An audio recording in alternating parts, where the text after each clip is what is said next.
Père Marc Ruiz, nouveau curé de Notre-Dame de la Sagesse. Je viens d'Algérie, je suis pied noir, mais quand mon père a décidé de rentrer en France dans les années 60, eh bien, il s'est mis sur protection de Marie, plutôt de Notre-Dame de Lourdes, et on a atterri à Tarbes. J'ai passé mon enfance à Tarbes, et puis après ma vie étudiante et ma vie professionnelle, une bonne partie de ma vie professionnelle à Toulouse, où j'ai fait des études électroniques et je suis rentré ensuite à France Télécom et j'ai travaillé 12 ans. Et puis j'ai été muté ici à Sofia. J'ai travaillé 2 ans à Sofia au centre de recherche de France Télécom. Voilà, donc en 92, je suis rentré au séminaire où j'ai pu faire toute ma théologie, donc 6 ans. J'ai souvent considéré que le séminaire était une école de service. Moi qui aimais plutôt les loisirs, moi-même je suis étonné du parcours que Dieu m'a fait faire. Même avant d'entrer au séminaire, alors que je connaissais rien pratiquement de la foi chrétienne, ça m'a attiré.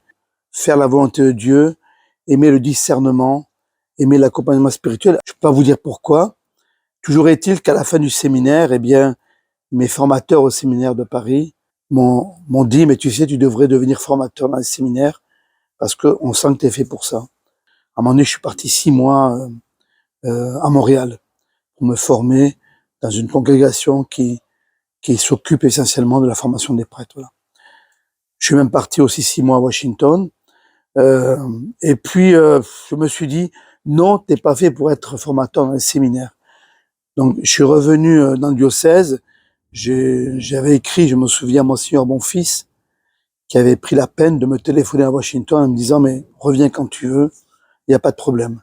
J'étais soulagé. J'ai vu au fond qu'est-ce que c'était qu'un évêque qui s'occupe de ses prêtres, quoi. J'étais très, très touché de savoir qu'il avait pris le temps de m'écouter. Donc je suis revenu, je suis resté curé donc à Comte et sur les 4 ans, 3 ans, doyen du doyenné du Paillon Pays de Nice. Et puis, mais assez vite, l'évêque m'a demandé d'être enseignant au séminaire, d'accueillir des séminaristes dans ma paroisse et d'être aussi accompagnateur spirituel de certains séminaristes. Chose que j'avais pas prévue, mais je me suis toujours laissé guider par mes supérieurs en quelque sorte. Je suis resté 2 ans responsable des études, et puis 4 ans ensuite, supérieur du séminaire de Laguet. Et puis il s'est trouvé que le supérieur du séminaire français de Rome a dit, mais ça t'intéresserait pas de venir à Rome?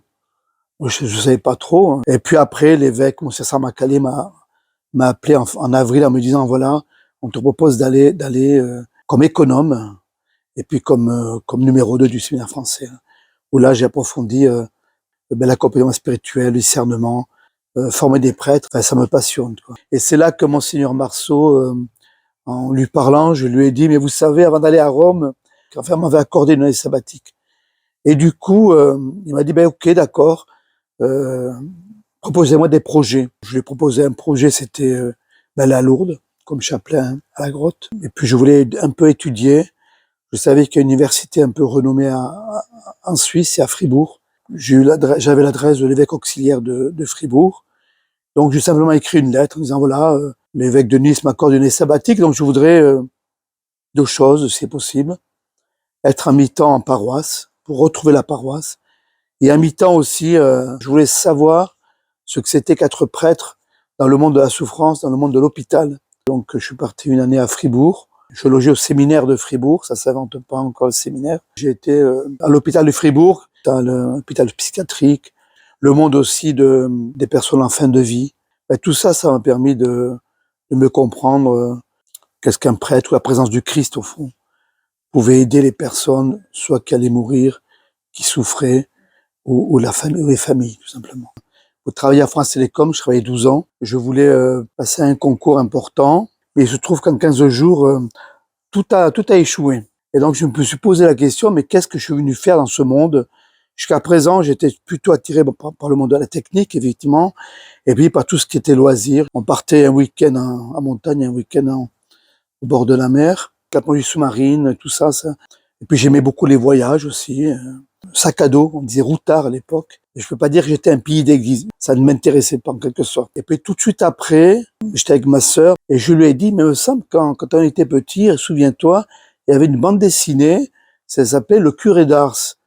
mais alors c'est qui ce gars-là? On savait pas très bien. Et puis avec ma sœur, je dis, tiens, on va aller à Ars. Et là, j'ai fait une confession générale.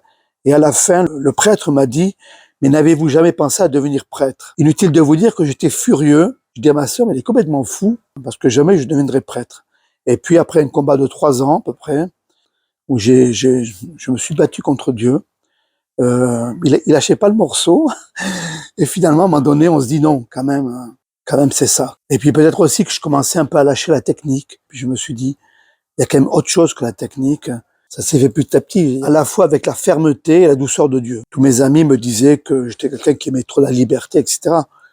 Justement, je suis devenu prêtre pour être de plus en plus libre. Et j'ai découvert que le Christ est quelqu'un qui me rend libre. Nous avons fait un pèlerinage d'aumônerie près de la cathédrale du Pape à Rome, donc Saint-Jean-de-Latran. Juste à côté, il y a ce qu'on appelle l'escalier saint, la Santa Scala.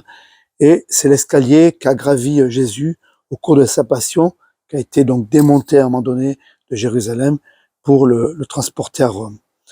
Il y a 2 manières de monter cet escalier.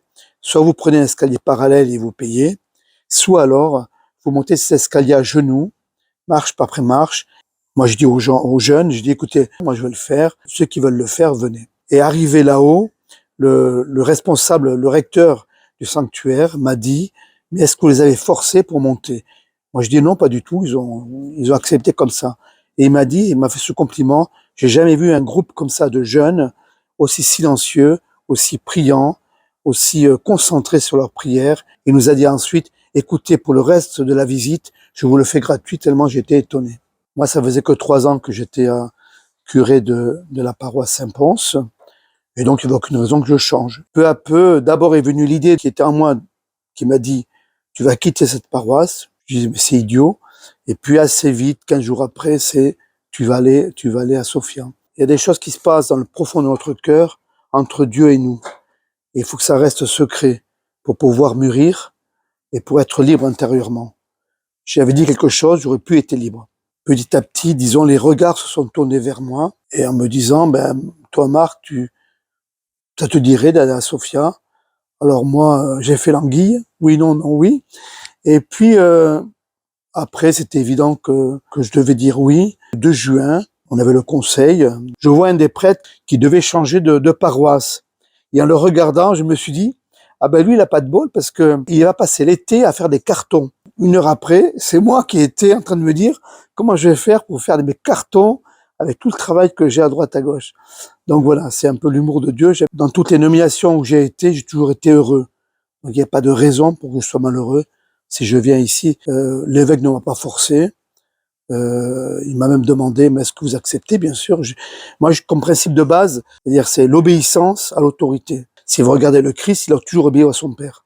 Ben nous, c'est pareil. J'ai pas dit oui à l'évêque, j'ai pas dit oui à l'Église, mais j'ai dit oui à Dieu directement. Ce qui construit apparemment la paroisse, c'est quand même les groupes alpha. Après, il y a d'autres formations, il y a un peu de tout. Ce qui m'anime aujourd'hui, c'est de me dire, mais comment faire? Comment on passe du stade de bon chrétien au stade de saint? Alors vous allez me dire, c'est ambitieux. Oui, c'est vrai, j'y arriverai peut-être pas, c'est presque sûr. Mais l'important, c'est d'y aller. Ma spiritualité, c'est toujours le mouvement. C'est Abraham, pars, quitte ton pays. Ça m'a toujours animé. C'est pour ça que j'étais à Fribourg, j'ai parti à Rome, tout ça. C'est ça qui m'anime. On n'est pas chrétien si on reste assis. Voilà. Faut partir, faut bouger. Et bouger, pas faire n'importe quoi, mais bouger sous l'action de l'Esprit Saint, toujours. C'est lui qui nous guide. Enfin, l'Esprit, le Christ, et Dieu nous parle beaucoup, en fait. Il fait que nous parler, mais on n'entend pas. En fait, on n'écoute pas Dieu.